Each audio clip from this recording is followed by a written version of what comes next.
But first, we have to get up early, very early, like they do here at Netflix. 3 a.m. every day, this place comes alive. Hundreds of hands opening hundreds of thousands of envelopes like that one I put in the mail. This is the inner chamber of the hardware side of Netflix, all under one roof, stretching all the way back to where company spokesman Steve Swayze showed me this. I'm seeing ahead of me a world of at least hundreds of thousands of discs. Millions. Millions of Yeah, discs. we've got millions. Netflix has about 46 million DVDs in its total catalog. That's right, 46 million. Not all in this center, and we were near San Francisco.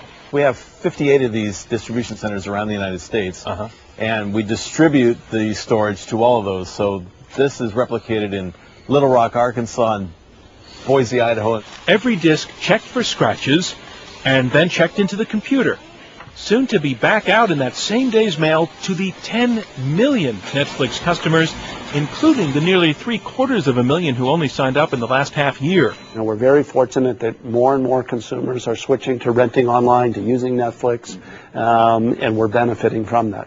Reed Hastings is the man who invented this company that's doing so well in times that are so bad.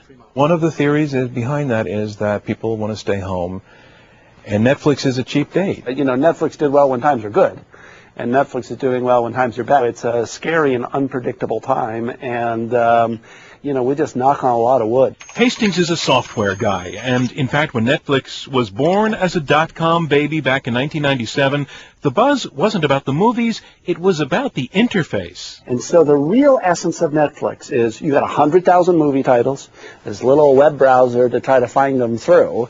How can we do a better and better job through personalization, through social media, to help you watch, of the 100,000, more of the movies that you're going to love? The software doesn't just let you pick movies and rate the ones you see, it also picks movies for you based on what the program has learned about your taste. Not that it worked perfectly at first. But the first day it was chaos, printing out things, packing slips, and the DVDs, we only had 500 titles, and of course we shipped the wrong DVD to people. What was your source of DVDs in the beginning? Very early it was Best Buy, and we'd go down there and buy a bunch of DVDs, absolutely, buy cases of DVDs. They must have loved you. They did love us, But Netflix also had enemies, chief among them Blockbuster, which owned the video rental market this way. This is Ted Sarandos, Chief Content Officer for Netflix. No, we've been called dead many, many times. A lot of times. Yeah. But obviously Netflix is not dead, and Blockbuster ended up saddled with debt. Why didn't they kill you off? Because they did try. And Blockbuster has had to struggle with that $1 billion of debt that whole 5 years until now, and even today they're struggling from that debt.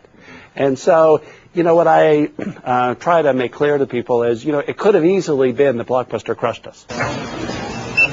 It's now about 7 a.m., and most of the workers are going.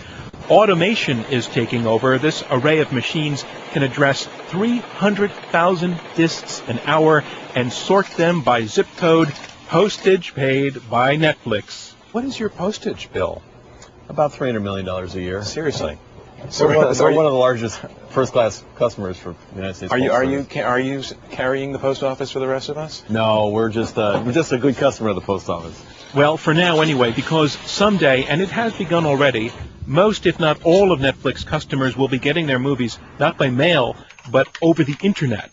Do we see a day when Netflix is all about direct streaming into your home and the DVD is totally out of the picture? Not for a very long time. Years and years? Years and years, absolutely. In fact, we think our DVDs through the mail business will continue to grow for the next 5 to 10 years. In our forecast, we're investing in automation. DVDs today are so ubiquitous. People have them in their car. They have portable DVD players. They're in every PC.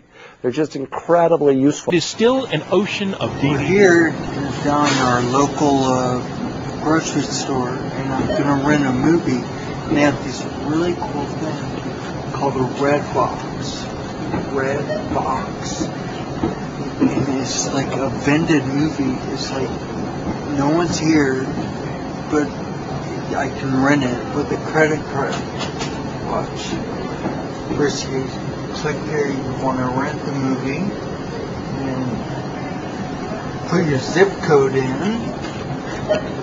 And say, yeah, it's me. And they send you an email that tells you that it all worked. Now watch this. My video is being vended.